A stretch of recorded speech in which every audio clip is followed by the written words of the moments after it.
자, 그러면 이제 우리가 모피아는 기본적으로 모피아의 기본적인 우리가 이 사고방식은 뭐냐면요. 재정 안정주의입니다. 맨날 홍남기가 타령하는 게 뭡니까? 재정 안정 그거 얘기하잖아요.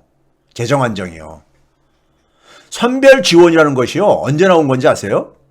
우리가 오늘날 이렇게 양극화가 심해진 게 바로 우리가 신자유주의의 결과라고 얘기를 하잖아요. 예? 신자유주의는 뭐냐면요. 자본 아니면 부자들이 좀 더 돈 벌기 쉽게 해주자는 거예요. 예? 그러다 보니까 어떻게 합니까? 대표적인 것이 국가가 개입을 해가지고 경제적으로 힘이 없는 사람들 지원을 하는 거를, 예? 이걸 다 이거를 약화시키는 거. 그래서 여러분들 선별 지원이요. 선별 복지가 처음 나온 게 70년대 후반입니다. 70년대 후반이요. 신자유주의는요, 기본적으로 금융자본의 논리예요. 금융자본의 논리. 금융자본은 뭡니까요?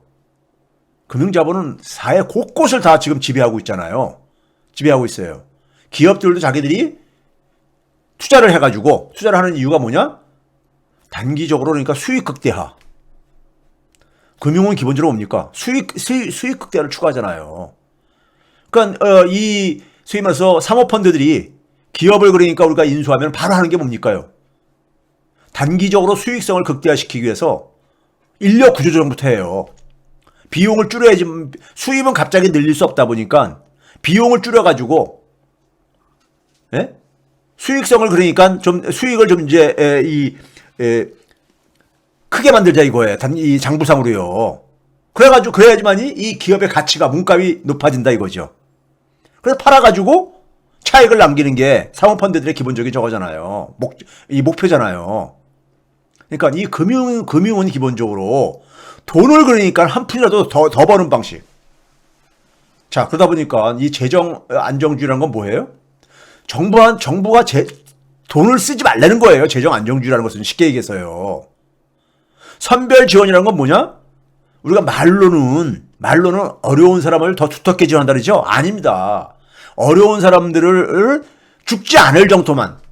왜? 재정 지출을 최소화시키는 게 재정 안정주의예요. 왜 그렇습니까? 재정을 적게 쓰게 되면은 세금을 적게 걷어도 되는 거잖아요. 세금은 누가 더 많이 내게 돼 있어요? 고소득자나 자산이 많은 사람이 많이 내게 돼 있잖아요.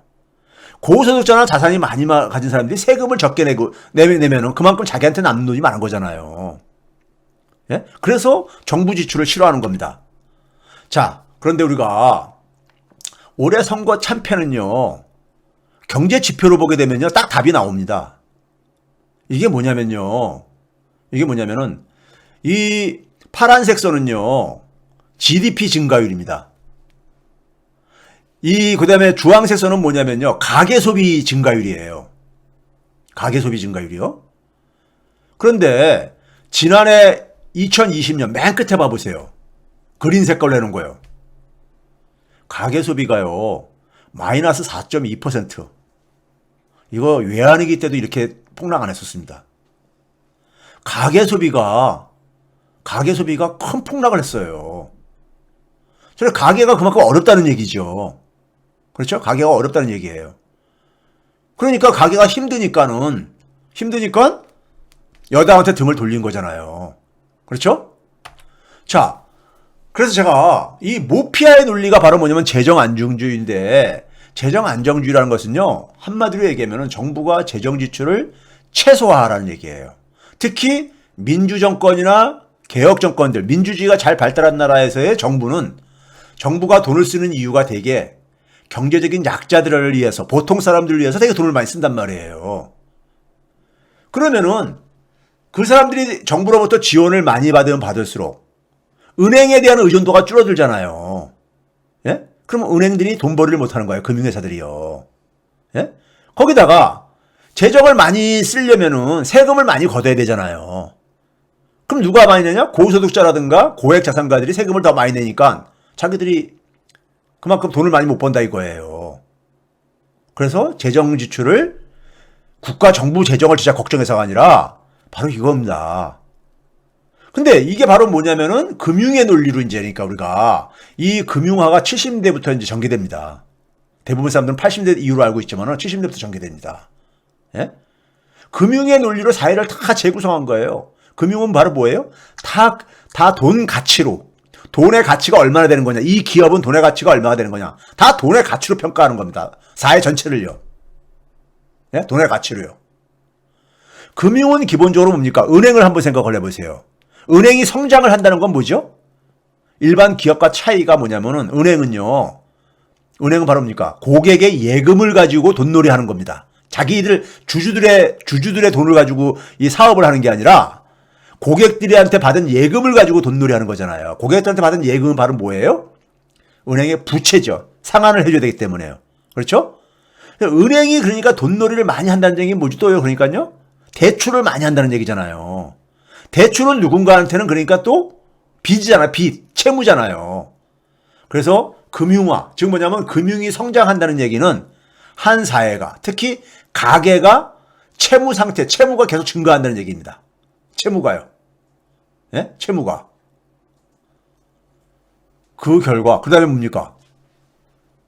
수익을 극대화하려다 보니까 구조조정 좋아하고 비용을 줄여야 되니까요. 그러다 보니까 임금 증가는 확 이제 떨어지게 됩니다. 그러니까 불평등이 심화되죠. 가계 채무가, 가계 부채가 급증을 하고 불평등이 심해지게 되면요. 내수가 약화되잖아요. 내수가 약화되죠. 예? 내수가 약화되게 되면 일자리가 이런 거 잘 안 생기잖아요. 동시에 거기다가 금융화가 한 나라만 진행된 게 아니라 전 세계적으로 진행됐어요. 그러면서 금융위기를 만들어냈죠. 금융위기를 수습하는 과정에서도 미국 같은 경우 보게 되면은 은행들만 구제하고 가게들은 다 그러니까 쳐버렸잖아요. 주택 차압해가지고 다 죽기고요. 그 결과 내수가 약화되죠. 미국 같은 데가 내수가 약화되니까는 수출이 안 되는 거예요. 전 세계 수출이요. 수출이. 예? 그러니까 경제가 성장이 그러니까는 정체되죠. 성장이 옛날처럼 성장이 이렇게 높지가 못하죠. 성장률이요. 그러다 보니 어떻게 합니까? 금리를 못 올려. 계속 돈을 풀어야 돼. 경제가 안 좋다는 이유로. 그러니까 금융위기 이후에 봐보세요. 금리가 계속해서 바닥에서 못 벗어나잖아요. 금융위기 이전으로 못 돌아가고 있잖아요. 예? 그러니까 금리가 굉장히 낮아졌는데 근데 그게 대부분 보통 사람들한테는 그림의 떡인 거예요. 그 돈은 다 어디로 가요? 주식시장이나 부동산 시장으로 흘러들어가죠. 그게 이제 주식과 부동산의 거품을 만들고 그 돈을 싼 돈을 이용할 수 있는 사람들은 그 돈을 가지고 부동산이나 주식 가격이 올라가면서 그러니까는 부를 축적하게 되면서 자산 불평등이 굉장히 심화되고 있잖아요. 그렇죠? 바로 이 위기의 뿌리는 바로 재정 안정주의를 표방하는 이 금융자본의 논리인 겁니다. 그런데 이 금융이 성장을 하기 위해서는요. 부동산이 반드시 필요합니다. 부동산이. 왜 그래요? 은행이 돈놀이 하는 데 속에서 돈을 대출할 때요. 가장 그러니까 우리가 좋은 대출이 뭡니까? 담보대출이잖아요. 담보대출. 그렇죠? 부동산만큼 좋은 담보가 어디 있어요. 그렇죠? 은행이 돈놀이 하려면, 대출을 하려면, 즉 신용이라고 표현한 거예요. 부동산이 반드시 필요한 거예요. 이 부동산을 그러니까 우리가 금융에 그러니까 끌어들이면서 어떤 일이 생기냐면요. 어떤 일이 생기냐면은 은행들이 중앙은행에 대한 의존도가 줄어듭니다. 왜? 자신이 담보로 잡은 부동산을 가지고 자산 담보 증권이라는 걸 만들어요. 80년대 이후에. 이걸 금융의 혁신이라고 얘기를 할 정도로, 예? 금융계에서는요. 그러니까 우리가 과거에는 부동산을 담보로 해가지고 대출해주게 되면은 그 대출받은 사람이 상환할 때까지 아무 짓을 안 했는데, 예? 80년대부터는요, 이 부동산을 담보로 해가지고 부동산을 이 담보로 한 채권을 발행을 해요. 예? 그걸 우리가 일반적으로 자산담보증권이라고 하지만 MBS라고 많이 들어봤을 거예요. MBS. 모기지 백드 시큐리티의 약자로요. 지금 뭐냐면 주택담보대출금을 바탕으로 해가지고 만든 채권이라 이거죠. 그래가지고 자신들이 받은 담보물은 이건 돈이 아니잖아요. 근데 이걸 가지고 스스로 시장에서 채권을 발행해서 돈을 그러니까 확보를 해요. 그러니까 중앙은행에서 돈을 공급 안 해줘도 이 시중에서 그러니까는 돈을 마련할 수 있게 되는 거예요. 그래서 부동산과 금융이 상호 그러니까는 부동산도 기본적으로 부동산 회사가 부동산 만들어서 공급하려면은 금융의 지원이 있어야지만이 부동산에 그러니까 우리가 거래가 활발해질 게 아닙니까? 그렇죠? 그러니까 부동산의 이해하고 금융의 이해가 서로가 맞물리면서 80년대 이후에 가계부채의 중심에 바로 이 부동산 담보 부채가 부동산 담보 대출이 자리를 잡는 겁니다. 미국에서는 80년대부터. 예? 우리나라는 2000년대 이후부터 이게 막 가잖아요. 그렇죠? 그러다 보니까는 부동산을 매개로 이제 이게 금융이 가다 보니까는 금융자본은요, 정부가 주택시장 개입을 혐오합니다. 정부의 주택시장 개입을. 왜 그러겠습니까? 정부가 주택시장 개입을 한다는 얘기 바로 뭐예요? 공공주택을 공급하는 거잖아요. 대부분이 공공임대주택을요. 그러면 어떻게 합니까요? 부동산 회사에서 그러니까는 주택을 지어가지고 이걸 팔아먹어야 되는데 주택을. 그 주택에 대한 수요가 그만큼 줄어들잖아요. 주택에 대한 수요가 줄어들면은 은행도 돈놀이 할 때가 줄어들잖아요. 예? 그렇죠? 그 정부가 공공임대주택을 많이 짓는 걸 싫어합니다. 금융자본과 건설회사들은요. 예? 싫어해요. 그래서 자, 그 얘기 좀 뒤에서 하고요. 그 결과가 우리나라 같은 경우도 외환위기 이후에 불평등이 굉장히 심해지잖아요. 불평등이 심해지죠? 거기다가 우리나라 같은 경우는 토지 불평등, 자산 불평등이 지금 어느 정도로 심각하냐? 상위 1%가 전체 토지의 30%를 소유하고 있어요. 그 밑에 51%가 절반 정도가 가지고 있는 건 똑같이 1%가 전체 가구의 그러니까 50%를 가지고 있는 토지를 1%가 갖고 있다니까요. 그리고 한 40%는 땅 한 평도 없어요. 이거 제가 언제 얘기했죠? 조선시대 말보다 더 심각한 상황이라고. 예? 우리나라 토지에서 모든 게 이 부동산 문제는 여기서부터 비롯돼집니다. 자, 문재인 대통령이 가계부채를 총량 관리하겠다고 150% 이내에서 억제하겠다 그랬어요. 근데 지금 지난해 3분기 기준으로 170%가 넘었습니다. 가계가 쓸 수 있는 소득 대비해가지고요. 예? 왜 못 지켰느냐? 모피아 때문에 못 지킨 거예요. 모피아가 장애물이었던 겁니다. 그래서 가계부채가 굉장히 빨리 증가하고 있잖아요. 가계부채가 지금 GDP 대비로는 100%가 넘었어요. 지난해 벌써요. 예? 이거 큰 문제입니다. 거기다 자영업자들. 지난해 어렵다 보니까 자영업자들 부채도 크게 증가했죠. 그렇죠? 자, 이거 봐보세요. 금융위기 이후에 세계 무역이 안 증가하고 있어요. GDP 대비로 오히려 줄어들었잖아요. 2008년보다도요. 2018년이요. 왜 그러냐? 가게들이 굉장히 불평등이 심해지고 그러니까는 내수가 취약해져가지고. 자, 봐보세요. 미국의 수입이 어떻게 됐습니까요? 금융위기 이전에 비해서 거의 GDP 대비 3%포인트 정도 떨어졌잖아요. 예? 그러다 보니까 우리나라 수출도 잃어버린 10년이 지내야 되는 거예요. 우리나라 수출도요. 우리가 2011년에 우리나라 수출이 국민 총소득에서 무역이 차지하는 비중이 109%로 정점을 찍고 계속 떨어지고 있습니다.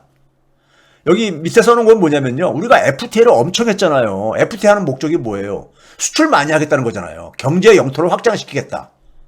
예? 그래서 2011년 이후에도 계속해서 FTA를 맺었는데 오히려 무역이 차지하는 비중 한번 떨어지고 있잖아요. 예? 이게 왜 그러냐? 우리가 아무리 수출을 하고 싶으면 뭐예요? 예국에서 수입을 해줘야 되는 거잖아요. 근데 예국이 그걸 이제 수입해줄 여력이 없는 거예요. 불평등이 심해지고 미국 같은 큰 시장이. 예? 자, 이제 우리가 본론으로 들어가겠습니다. 문재인 정부의 부동산 정책이 왜 실패했는가? 저는 맨날 실패했다고 제가 처음부터 얘기를 했는데요. 대통령은요, 제대로 방향을 제시했어요. 처음부터요. 부동산 불로소득을 절대 허용하지 않겠다. 둘째, 양질의 공공임대를 대규모로 공급하겠다. 그러면서 그 연장선에서 가계부채를 관리하겠다. 이렇게 얘기했다고요. 대통령의 목표 제시는 정확히 한 거예요. 지금도 이게 딱 맞아요. 그런데 청와대에 있는 참모하고 관료, 지금 모피아 등이 결국 청와대 참모들도 이 모피아를 넘어서지 못하고 모피아에 그러니까 포획당해가지고 똑같은 역할을 한 거예요. 그러니까 대통령한테 뭐냐면은 양립 불가능한 대책을 주입한 겁니다. 부동산을 그러니까는 가격을 안정시키려니까는 민주당이 집권하기 전부터 계속 얘기했던 게 바로 뭐예요? 수요 억제 대책. 즉 뭐냐면 대출을 그러니까는 줄이는 거라든가, 예? 그다음에 뭐 세금을 앞으로 인상하겠다든가, 아니면 그러니까 이제 우리가 가격이 급등하는 지역은 가서 그러니까는 대출을 그러니까 줄이는 거, 그러니까 그 지역에 그러니까 투기 지역이라든가 조정 지역 이런 걸 많이 했잖아요. 그런데 이거는 그러니까는 부동산 시장을 그러니까 가격을 안정화시키는데 일정하게 효과가 있죠. 그런데 또 다른 한편에서는 민간 임대 활성화 대책을 내놓습니다. 2017년 12월 달에 12월 13일인가 14일이죠. 민간 임대 활성화 대책을 내놓죠. 민간 임대, 즉 뭐냐면 대통령한테 이렇게 얘기한 거예요. 우리 공공임대주택을 하루아침에 어떻게 이렇게 많이 짓냐. 시간이 걸린다. 그때까지는 그러니까는 이 민간 회사들이 임대를 그러니까 많이 이용을 해야 된다. 민간들의 임대를.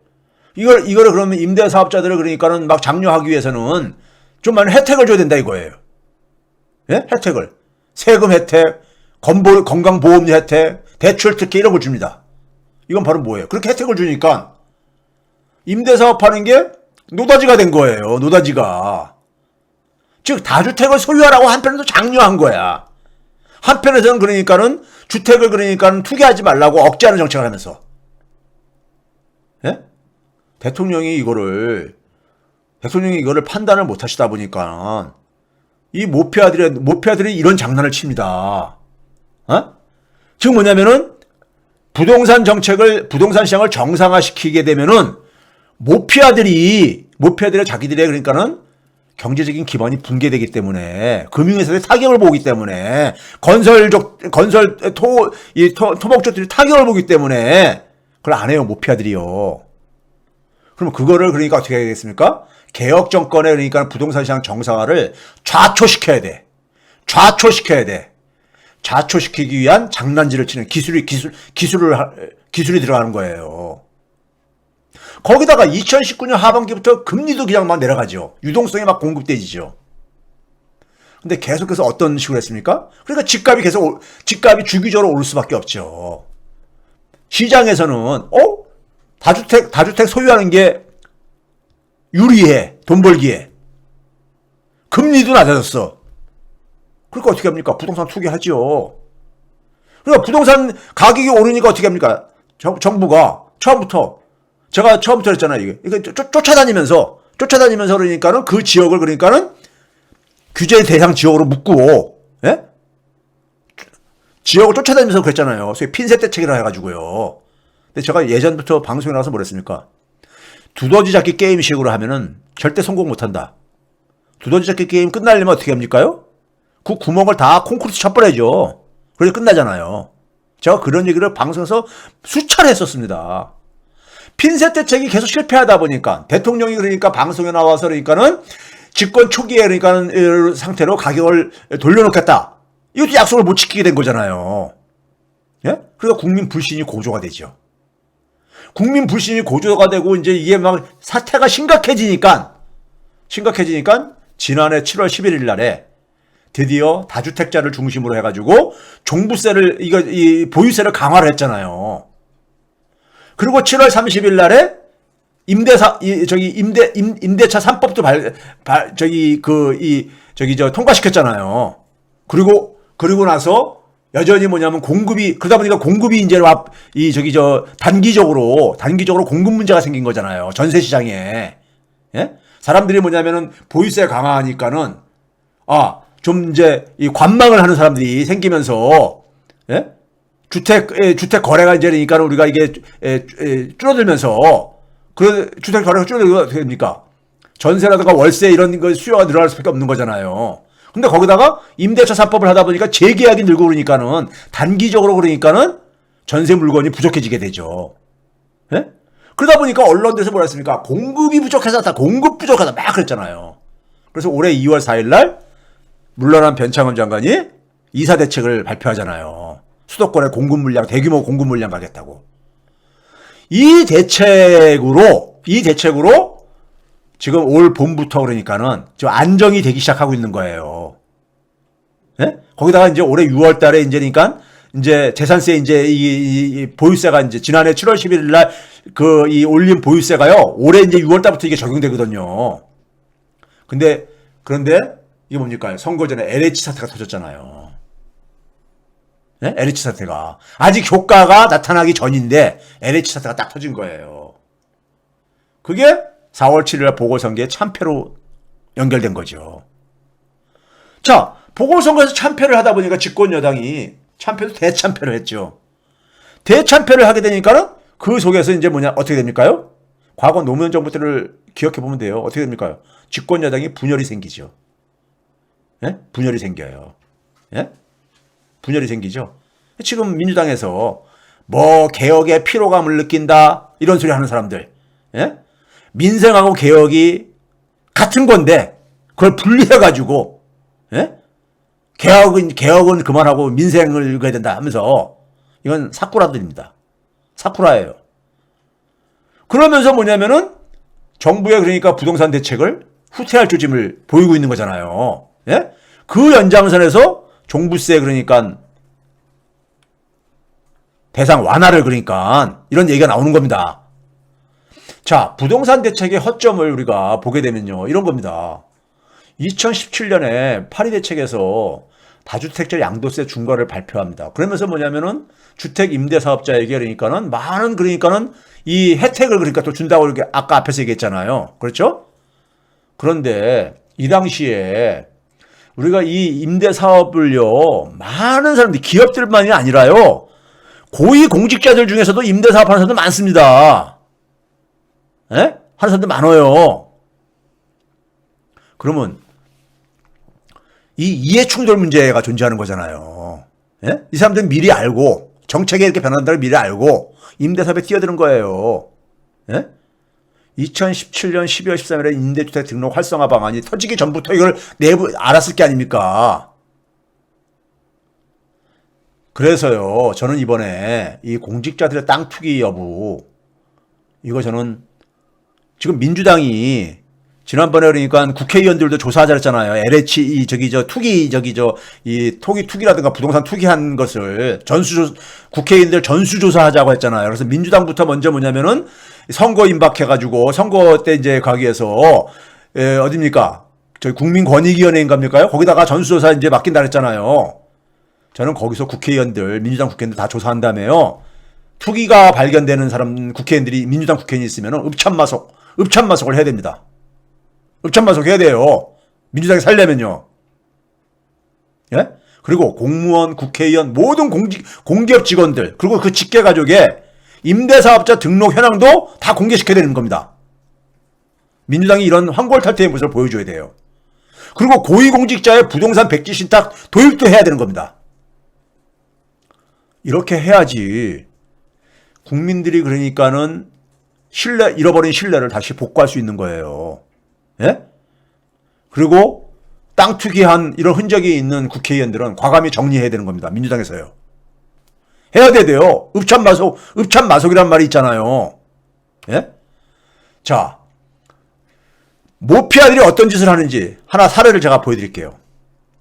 2017년 12월 13일 날에 자, 임대주택 등록 활성화 방안을 발표합니다. 여기 봐보세요. 보시게 되면 왼쪽에 빨간색으로 있는 게 바로 뭡니까? 지방세 감면해준다. 소득세 감면해준다. 양도세 감면해준다. 건강보험료도 안 내게 해준다. 예? 엄청난 혜택을 막 모아준 거예요. 그러니까 뭐예요? 임대사업 하라고 부추긴 거잖아요. 임대사업 하라고. 예? 모피아들이 이런 짓을 해요. 모피아들이. 그래가지고 어떻게 부동산 가격을 잡아요? 예? 임대사업을 하라고 막 장려를 하는데, 제도적으로. 그렇죠? 그러면서 어떤 짓을 했느냐? 이게 바로 뭐예요? 금융위원회. 금융위원회라 뭐라 그랬죠? 금융감독하는 데들이에요. 은행이라든가 이런 데 감독하는 데요.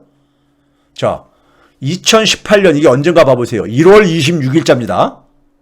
2018년 1월 26일. 그러니까 앞에 임대사업자를 그러니까 활성화 방안을 발표한 게 그 전달 2017년 12월 13일 날에 발표했는데, 그로부터 한 달하고 한 열흘 정도 이후에 2018년 1월 26일 그 다음 달에 2018년 연초에 뭘 발표하냐?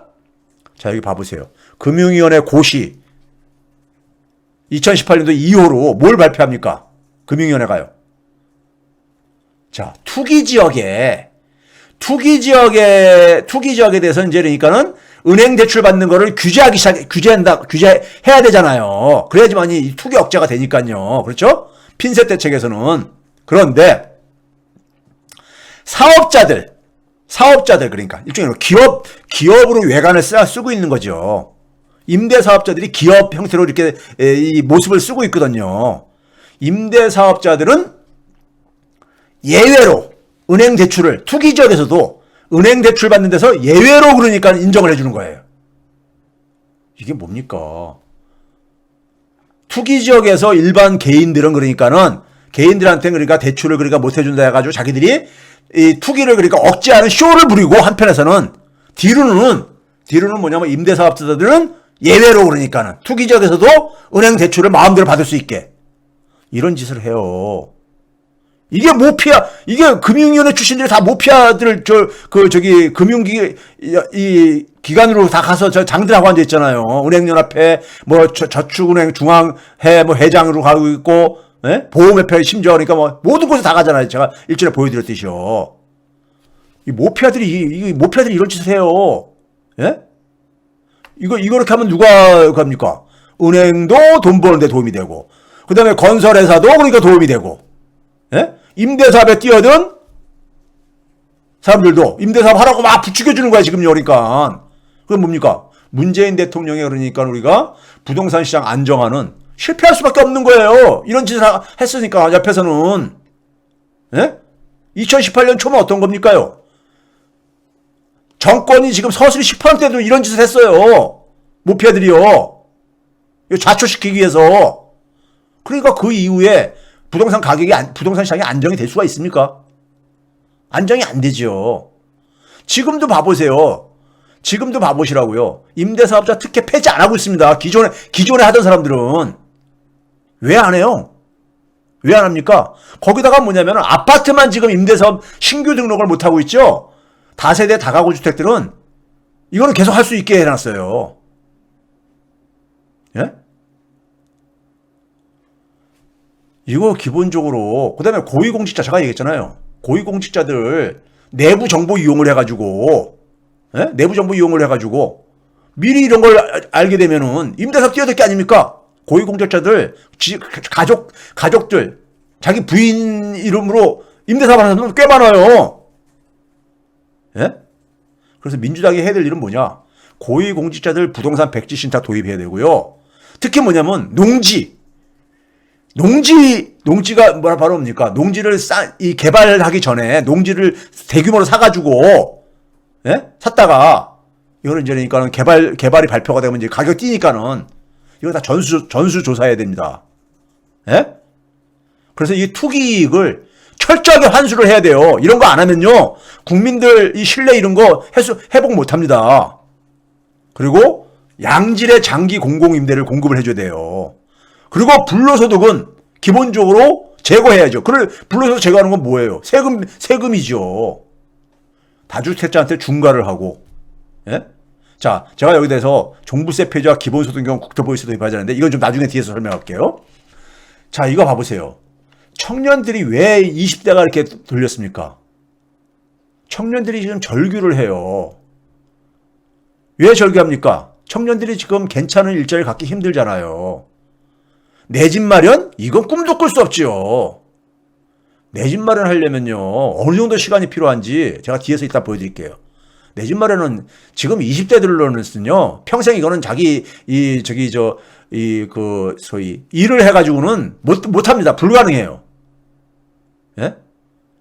그러니까 주식에 빠지고, 영끌해서 부동산 그하고, 그것도 뭐 부모 지원이 있어야 될 게 아닙니까? 대출 누가 해줘요? 그렇죠? 그러다 보니까, 소위, 이 비트코인이라든가, 이 암호화폐 이제, 뛰어들게 되는 거고, 예? 그 위험한 것들 다. 예? 왜 그런지 아세요? 월세가 계속 오르고 그러니까 집값이 오르면 월세도 올라요. 그러니까 자기가 버는 건 되게 뭡니까? 최저임금 저도 이걸로 버는데 고정 지출이 너무 많은 거예요. 나가야 될 게. 임대료 나가야 되지요. 그다음에 전화비 나가야 되지요. 예? 기본적으로 식비 나가야 되죠. 남는 게 없는 거예요. 너무 살기가 힘든 거예요. 20대 청년들이요. 한 청년을 제가 인터뷰를 해봤습니다. 한 청년이 너무 힘들어가지고 조금이라도 그러니까 월세라도 좀 줄일 수 있을까 해가지고 인터넷을 뒤져가지고 한 7평짜리 3,500만 원 보증금에다가 한 달에 한 15만 원 정도 되는 LH가 공급하는 행복주택을 이 청년이 그러니까는 구파발역 여기서 구파발에서 그러니까는 넘어가게 되면 바로 경기도니까요. 멀지가 않거든요. 원흥역이요. 예? 3호선 저거니까요. 예? 근데 기존에 살던 데는 그러니까는 오피스텔 같은 데는 똑같은 7평에 원룸에는 이건 보증금 3천만 원은 비슷하고 41만 원을 냈어요. 근데 이거 15만 원이니까는 약 한 3분의 1 정도 되니까는 너무 좋은 거죠. 공공임대주택이요. 그런데 이 청년들한테요. 경기도 그러니까 우리가 기본주택. 경기도에서 이재명 지사가 지금 그러니까 공약으로 내세우고 있는 기본주택, 기본소득, 기본대출이라는 이 기본주택을 보시게 되면요. 거기는 이제 그러니까 우리가 가구 수에 따라서 살 수 있는 이제 조건이 다른데 1인 가구들에 대해서는 13평짜리를 제공한단 말이에요. 근데 임대료가 한 28만 원 정도. 보증금은 한 1,400만 원 정도. 그럼 아까 보증금이 LH 행복주택도 3,500만 원이라 했잖아요. 예? 보증금이 굉장히 부담이 커요. 청년들한테는 이 목돈 큰 데로 들어가는 게. 그리고 13평이면 7평보다 2배 되는 거잖아요. 근데 28만 원. 그러니까 LH 행복주택보다 훨씬 낫죠. 그러니까 이 젊은이들이 뭐냐면은 경기도 기본주택에 그러니까는 이게 환호성을 질러요. 이거 엄청나게 인기 좋아요. 경기도 기본주택을 이거를 중앙정부가 해야 되는 거예요. 예? 청년들이 이렇게 환호를 하는데, 예? 이거 청년들한테 물어봐 보세요. 20대들한테. 굉장히 인기 좋습니다. 예? 굉장히 인기 좋아요. 이거 정부가 할 수 있는 거야. 경기도가 하는데 왜 그러면, 경기도가 이거 이 재정 투입해서 손실 보면서 하는 거 아니에요, 이거요. 이걸 중앙정부가 왜 못하겠습니까? 안 하는 거예요. 못하는 게 아니라요. 왜 안 하는지 아세요? 기재부들, 모피아들은 제가 그랬잖아요. 앞에서 얘기했잖아요. 정부가 그러니까는 주택시장에 뛰어드는 거 싫어한다고, 혐오한다고. 제가 지난번에도 보여드렸죠.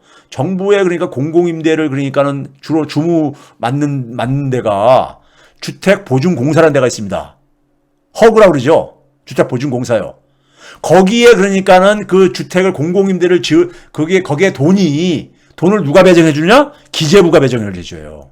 정부가 예산 편성도 하지만 기금도 편성하잖아요. 거기에 해당되는 돈이 예산이 뭐냐면 주택도시기금입니다. 예? 자, 문재인 정부에서 임대주택을 그래도 막 지으라고 하니까 좀 늘렸어요. 임대주택 건설 뒤에 보게 되면은 2017, 18, 19년에 보시게 되면은 2017년도 거야. 사실은 박근혜 정부에서 한 거고요. 18년, 19년도 보기는 많이 늘었잖아요. 그렇죠? 한 2배 가깝게 늘었잖아요. 2017년에 비해서. 그런데 주택도시기금을 봐보세요. 주택도시기금을 보게 되면은 2015년도에 얼마였었어요?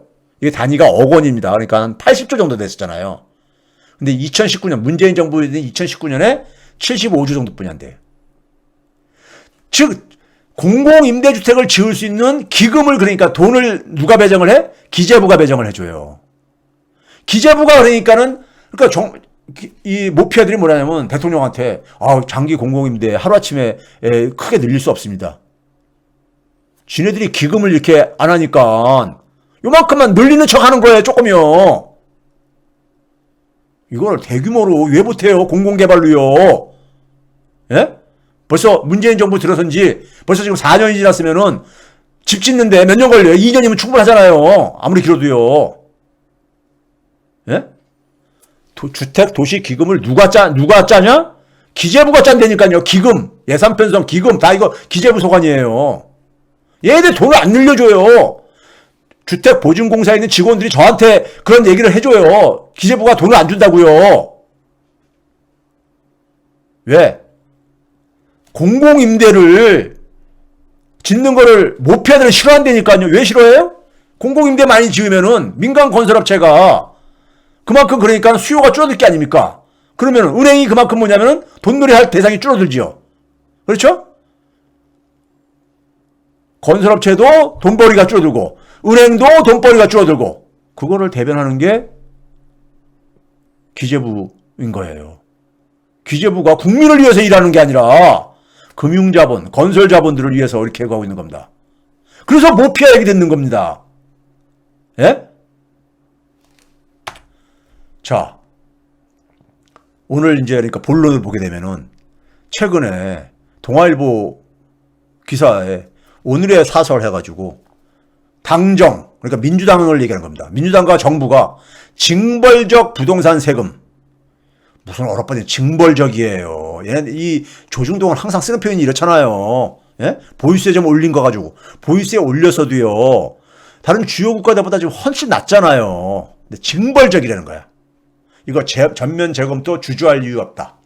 이렇게 오더를 내리는 거잖아요. 누구한테? 민주당의 일부 이 정치인들한테. 그래서 민주당에서 뭐냐면 재보궐선거 참패를 맛본 민주당과 정부가 LTV, 세금 감면, 그러니까 종부세를 얘기하는 것이고 LTV는 뭐냐면 청년들한테 그러니까는 청년들이 은행에서 더 대출을 많이 받을 수 있도록 이걸 완화하는 걸 검토하겠다 이거예요. 그래가지고 김병우 의원을 분당 인적이죠. 김병우 의원을 비롯해가지고 예? 그 명단은 뒤에서 보여드릴게요. 종부세 기준을 9억에서 이게 공시지가 9억은요 한 12억에서 13억 정도 되는 겁니다. 이걸 12억으로 늘자. 12억이면 얼마든지 아세요? 16억 정도 되는 겁니다. 거기다가 고령자들 1주택 장기 소유자 고령자들은 많이 그러니까 혜택을 감면을 해주고 있습니다. 얼마 안 내요. 근데 이분들도 추가로 또 혜택 주겠다. 1주택자들한테. 그러니까 바로 홍남기가 뭐라고 대답을 했어요? 종부세 부과 기준 9억 원을 상향 조정하는 방안을 검토 중이다. 자신이 7개월 전에 9개월 전에 발표한 작년 7월 11일 날 발표한 거를 홍남기 하게 되면 어떤 사람을 알려졌습니까? 고집불통으로 알려졌잖아요. 예? 자기는 선별만 전 국민은 절대 반대한다. 예? 국민들 여론이 막 해도 그런 사람이 자기가 결정한 거 작년 7월 11일 날 결정한 걸 스스로 그러니까는 뒤엎는 거 아니에요. 자, 기다렸다는 듯이 입장을 바꾼 거예요. 작년에 7월 11일 날 발표한 겁니다. 주택시장 안정보완 대책으로 해가지고 정부는 최근 부동산 시장 동향을 엄중하게 받아들여. 이거 누구 생각나죠? 당시에 홍남기 부총리가 기자회견하면 설명하면서요. 부동산 대책을 7월 11일 날 대책을 보유세 다주택자 보유세를 높인 거를 홍남기 부총리가 발표합니다. 국토건설부 장관이 발표하는 게 아니라 예? 기재부가 이렇게 모든 권한을 갖고 있어요. 그래서 여기 화면에 봐보세요. 기자회견하는 홍남기 다주택자 종부세, 단기보유 양도세, 중과세율 인상 자기 입으로 발표를 한 거를 9개월 만에 기다렸다는 듯이 상향 검토. 예? 자, 그런데 우리가 종부세 한번 봐봅시다. 이것도 기재부가 올해 발표한 거예요. 올해 그러니까는 공시 가격이 3월 달에 이제 그 발표를 했잖아요. 공동주택에 대해서 발표를 했는데, 예? 전년보다 그러니까 19%나 증가했다 이거예요. 같은 아파트가요. 평균적으로. 근데 이 중에 공시가격을 그러니까 공시가격이 아까 얘기했잖아요. 9억 원짜리면 현실에서는 그러니까 한 13억 된다고. 그러니까 굉장히 낮춰준 거예요. 과세 기준을. 그걸 이제 그러니까 현실화 시키기 위해서 조금씩 올리고 있는데 그게 올해는 그러니까 1.2%포인트를 올렸어요. 예? 그럼 나머지 이 19%의 나머지는 뭐냐? 집값이 너무 올라서 오른 거예요. 이게 집값이 올라가지고. 예? 공시가격이 오른 이유는 집값이 폭등한 거예요. 그 집값이 자기 집값들이 엄청나게 재산 가치가 올라가가지고 종부세를 내야 되는 사람들 행복하게 내야 돼 사실은. 행복하게 내야 되는 거야. 집값은 그러니까 수억 원씩 올랐는데 세금은 그냥 몇백만 원 정도 가는데 그러면 전국에 그러니까 종부세를 내는 대상이 얼마냐? 공동주택 중에서 3.7%예요. 3.7%에 불과하다고요.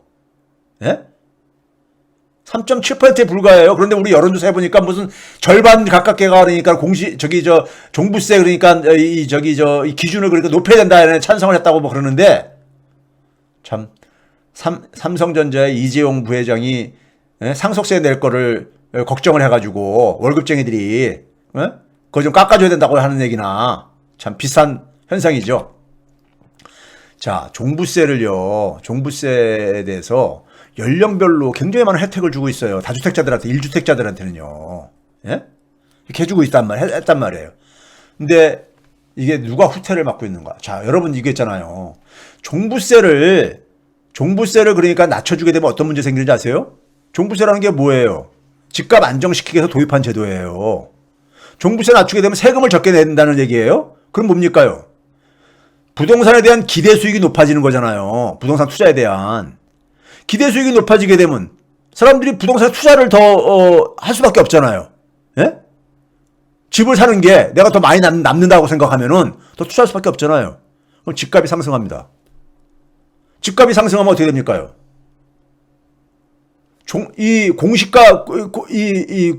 공시 현실화율은 비슷하더라도 집값 자체가 오르게 되면 세금도 인상할 수밖에 없잖아요. 그러면 종부세 또 인하해 줄 거예요? 예? 세금이 공시지가가 너무 많이 올랐다가 또 막 여론이 또 이제 가게 되면은 집값이 올라서 생긴 건데 그러면 종부세 또 대상 축소할 거예요? 이런 악순환을 만들어냅니다. 그러니까 종부세 대상을 축소하는 거는 부동산 투기를 부채질하고 심지어는 뭐냐면은 세금을 그러니까 자동적으로 올라가게 만드는 거예요. 세금을 종부세를 안정시키고 싶으면은 집값 떨어지면은 세금 좀 줄어듭니다. 예? 그리고 지금 지난해 7월 11일 보유세 인상한 거, 7월 30일 날 임대차 3법 통과시킨 거, 올해 2월 4일 날 공급 대책한 거, 이 효과가 지금 나타나기 시작하는 시점에서 이걸 다시 후퇴해 보세요. 이 대책들 다 저거 시켜버리는 거예요. 이거를 모피아들이 원하는 거예요. 항상 그랬어요. 정권 말기에 특히 민주정권이 부동산 시장 투기를 잡으려고 하다 보면은 결국 실패하게 만들어가지고 실패하게 만든 다음에 다시 그러니까는 원상시키는 예? 이게 모피아들이 과거부터 반복해왔던 겁니다. 예? 우리가 수도권의 무주택자도 50%나 됩니다. 전체 인구 대상으로 하면요, 종부세 내는 사람이 1.4%. 지난해 종부세 낸 사람 중에서요. 올해는 아직 낸 사람이 없으니까요. 1인당 종부세 규모도 573만 원에 불과해요. 이거 예국에 비하면 굉장히 낮은 겁니다. 이거 낮추게 되면은 집값 상승하고 또 종부세 세금을 내는 사람도 더 늘을 수밖에 없어요. 그거 모를 것 같아요? 근데 그 사람들이 왜 그러겠습니까? 자기 집값 올라가길 원하는 거예요. 예? 자, 집값을 하향 안정화시키는 게 우리 사회가 지향해야 될 방향이잖아요. 보유세 실효세율이 우리는 한 0.16%, 미국 같은 경우는 0.9%. 예? 예국보다 우리가 더 높으면 높여야 되지. 왜 인구 밀도가 굉장히 높은 지역이기 때문에요. 세금 부담을, 종부세 세금 부담을 그러니까는 늘리지 않는 가장 좋은 방법은 뭐냐? 집값 안정이에요. 아까 했잖아요. 집값 폭등 때문에, 집값이 폭등을 해가지고 공시지가가 높아진 거예요. 세금이 높아진 거예요. 세금이 많이 내게 되는 거예요. 세금 많이 내기 싫으면은 집값 떨어뜨리면 돼요. 우리나라 서울의 아파트 평균 가격이 9억 382만 원입니다. 감정원 평가 한국부동산원에 따라서면요. 임금 근로자의 월 평균 소득이 309만 원입니다. 임금 근로자 월급쟁이들이요.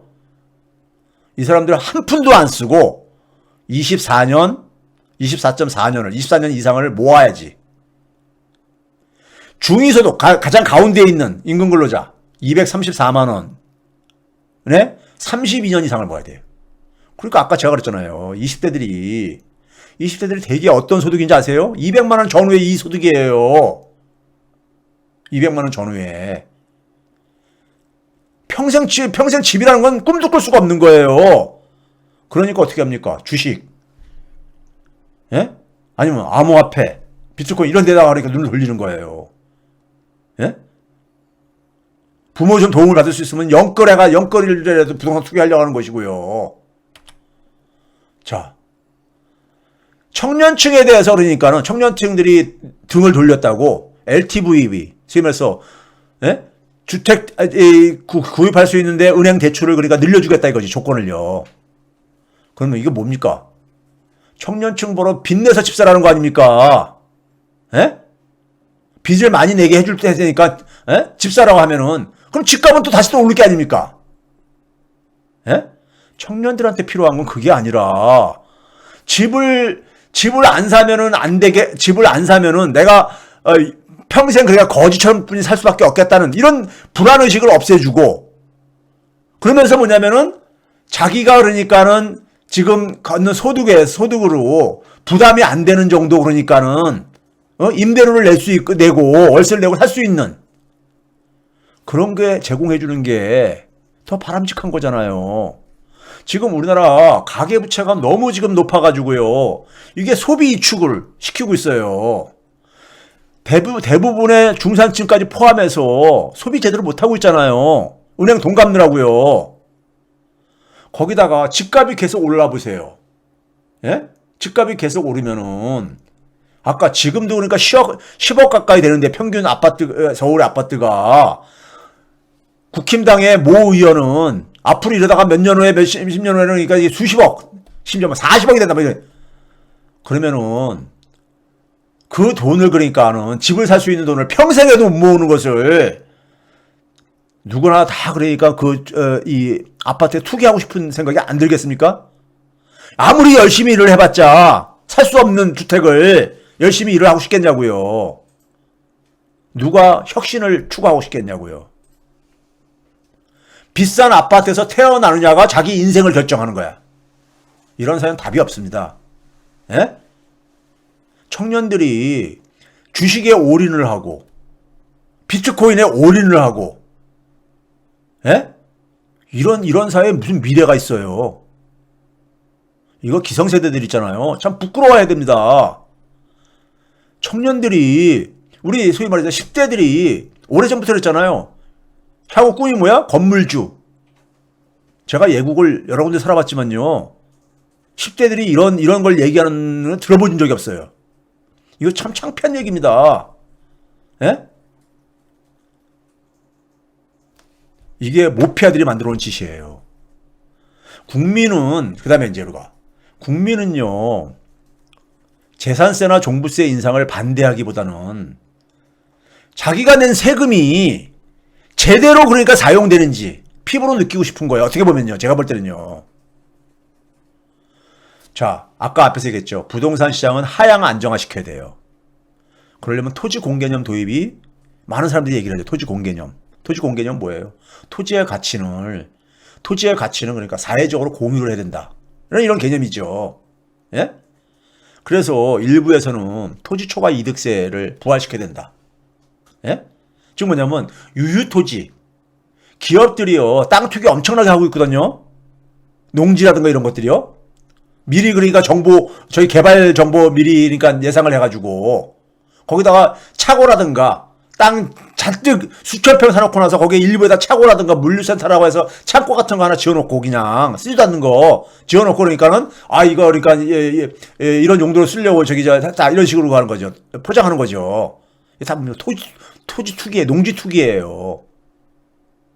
그런데 이 토지 공개념 하게 되면 우리가 알고 있는 게 이 토지 초과 이득세 같은 경우라든가 이게 이제 우리가 과거에 그 유언 판결 뭐 이런 것들 막 논쟁이 있잖아요. 소위 말해서 아직 실현되지 않은 이득에 대해서 이거는 그러니까 한쪽에서는 유언을 얘기하고 앉아있고 한쪽에서는 아니다.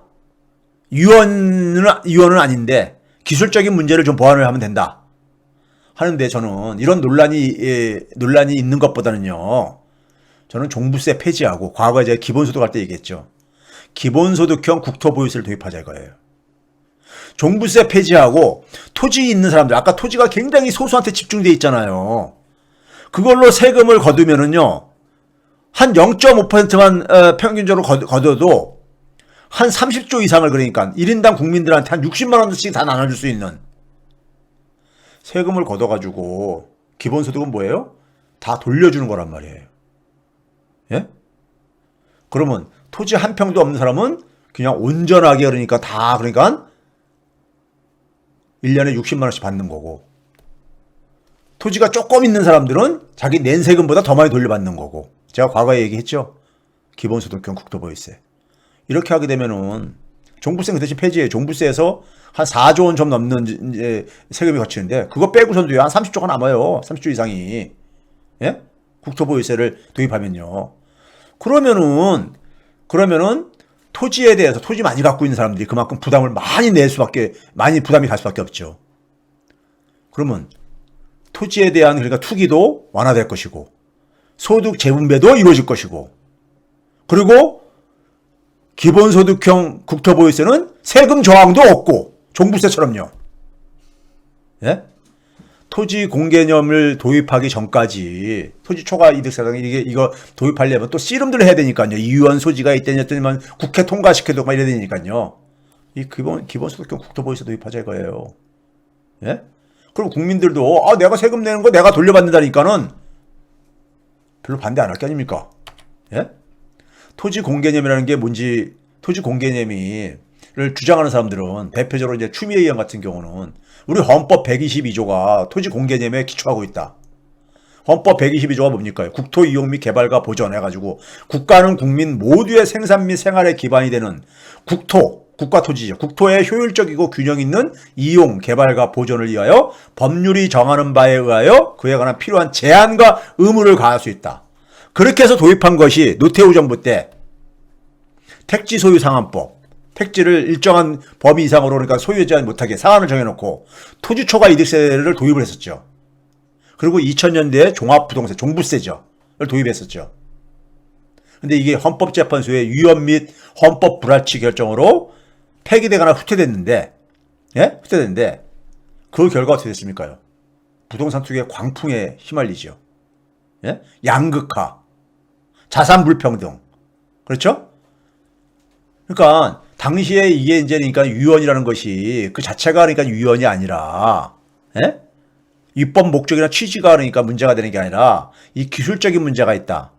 이 과세하는 방법이라든가 이런 데 있어서 이렇게 이제 해석하는 게 이제 충돌을 하고 있단 말이에요. 한쪽에서는 여전히 위헌이라고 하고 앉아 있고요. 그러니까 이것보다도 기본소득형 국토보유세를 도입하자 이거예요. 예? 그걸 깨끗하게 그냥 해결할 수 있잖아요. 종부세 폐지하고요. 예? 자, 그런 점에서 그러니까 우리가 이 지금 종부세를 완화하자는 것은 굉장히 무책임한 얘기입니다. 무책임한 얘기예요. 전 국민의 1.4%도 안 되는 사람한테, 안 되는 사람들을 최소한의 그러니까는 납세의 의무도 그러니까는 안 하겠다는, 하기 싫은, 이거를 법적으로 허용을 해주는 거잖아요. 그런 점에서 이 민주당에서 토지 공개념 도입을 하는 거는요. 민주당에서 종부세를 그러니까는 이것을 대상을 완화하자는 것은요. 자살골 넣는 겁니다. 모피아가 이렇게 유도를 한 거예요. 모피아가 문재인 대통령이 가지고 있는 부동산에 대한 그러니까는 이 방향을 좌초시켜가지고 결국은 어떻게 됩니까? 부동산 정책 실패하다 보니까는 문재인 정부 무능하다. 예? 왜? 부동산 정책은요, 한 나라의 정권을 좌우하는 문제인 겁니다. 예? 그렇죠? 왜? 우리나라는 대부분 국민들이 자산의 70%를 부동산에다가 몰빵을 하고 있기 때문에 부동산이 굉장히 민감해요. 예? 그러니까 부동산 정책이 실패하게 되면은 국민들 민심이 이탈을 해요. 예? 그리고 맨날 집값 잡겠다 했는데 못 잡았어. 그 못 잡게 한 게 누구예요? 모피아들이 못 잡게 한 거예요. 예? 앞에서 쭉 봤잖아요. 모피아들이 의도적으로 못 잡게 한 거란 말이에요. 정책이 실패하도록 설계를 해요. 여러분 이거 설마 그러겠냐리죠? 아유, 설마라니요. 자기들 이 경제적인 일, 검찰이 저렇게 하는 거예요, 여러분들은. 검찰이 저렇게 인간 백정처럼 하는 거는 여러분들이 설마 그렇게 이렇게 생각을 했었습니까요? 예? 이 돈이 세상을 지배한다고 믿는 사람들이 우리 사회 특권층들은 그게 돈이 신이에요, 돈이. 예? 돈이 세상을 지배한다고 믿는 사람들이에요. 정권은 유한해도 돈이 세상을 지배한다. 돈을 믿는 사람들이에요. 예? 그러니까 민주정권에 그러니까 그러한 부동산 정상화를 좌초시키게 되고 좌초시키면은 국민들이 그러니까는 불신을 하게 되고 국민들이 민심이 이탈하면서 선거에서 참패하게 되고 그래서 민주정권 개혁정권을 좌초시키게 되면 그 다음에는 같은 이해관계를 가진 부패 집단하고 모피아도 마찬가지로 뭡니까? 특권층들이잖아요. 정치, 검찰, 다 특권층이잖아요. 언론, 다 특권층들이잖아요. 예? 국힘당, 부패 집단들이잖아요. 우리 사회 이 부패 집단들의 카르텔이 그러니까 다시 또 정권을 잡으면은 어떻게 됩니까? 다 후퇴하죠. 그렇죠? 그래서 제가 민주당한테 이건 민주당 망하는 길이다. 예? 망하는 길이니까 민주당이 지금 해야 될 일은 뭐냐? 고위공직자들이요. 이 투기 소지가 있는지 다 전수조사 해야 됩니다. 예? 그리고 민주당 국회의원들 중에서도 그런 불법적인 투기가 있으면은 다 읍참마속 해야 됩니다. 그리고 고위공직자 부동산 백지 신탁도 도입해야 되고요. 예? 그리고 임대사업들 다 전수조사 해야 되고요. 그렇게 해서 국민들의 신뢰를 다시 회복해야 돼요. 회복해야 됩니다. 예? 이거 할 의지가 있으면 간단해요. 근데 왜 안 하겠습니까? 거기에 그러니까 같이 관련되어 있는 사람들이 꽤 있다는 거예요. 네? 왜 없겠어요? 민주당 아니라고 해가지고요. 근데 그 정도는 읍참마속을 해야 돼요. 그래서 민주당의 역할이 굉장히 중요하고요. 민주당의 지도부가 굉장히 중요한 겁니다. 당대표하고 원내대표가 굉장히 중요해요. 원내대표는 잘 뽑은 것 같아요. 당대표도 저는 오늘 페이스북에다가 우원식 의원을 지지를 공개적으로 발표했습니다. 왜? 그나마 세 분 중에서 그분이 제일 이 민생과 개혁을 하나로 보는 인식을 갖고 있고 부동산 시장에 대해서도 예?